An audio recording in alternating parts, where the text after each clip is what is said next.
Татарстанда яз һәм көз айларында агач утырту акцияләре оештыру күркәм гадәткә әйләнде. Игелекле гамәлне муниципаль берәмлекләрдә дә хуплап каршы алалар. 30 апрельдә зәйлеләр бердән булып элекке полигон урынына агачлар утырттылар. Узган ел элек чүп-чар җыелып ятучы урынны чистартып яшел майдан үтүше район башлыгы инициативасы белән башланган иде. Менә кешеләр белән сөйләшкәннән соң инде бу безнең инде нефтебаза бистәсе дип атала.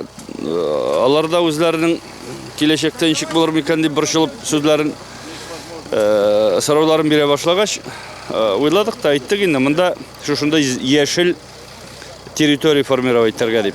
Күркәм эшне олысы кешесе күңел биреп башкарды, кемдер утырту өчен чокырларны әзерләсә, икенчеләре үсентеләрне машиналардан ташыды, өченчеләре утыртылган агачларга су сипте.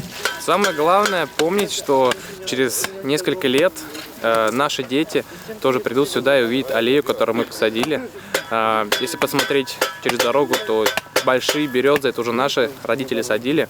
И вот мы по преемственности поколений тоже занимаемся посадкой деревьев. Агросәнәгать паркы каршындагы территориягә барлыгы 300 төп каен, шыршы, нарат агачлары утыртылды. Үсентеләр Түбән Кама урманчылыгыннан китерелде. Былтыр менә без почти 450-гә якын агач утырткан идек. Быел монда безнең утыртачак 120 төп каен аталайны монда бу бородавчатый. Моны бик матур иттереп, ничек согласно технология төреп алып килеп. Элек чүп-чар җыелып яткан урынны рәткә китерү, ул майданга агачлар утыртудан тыш район җитәкчелегенең ГРСны символлаштыручы Зәйнең энергетиклар шәһәре булуын күрсәтүче стелла урнаштыру планы да бар. Адилә Борханова, Александр Тимофеев, Зәй хәбәрләре.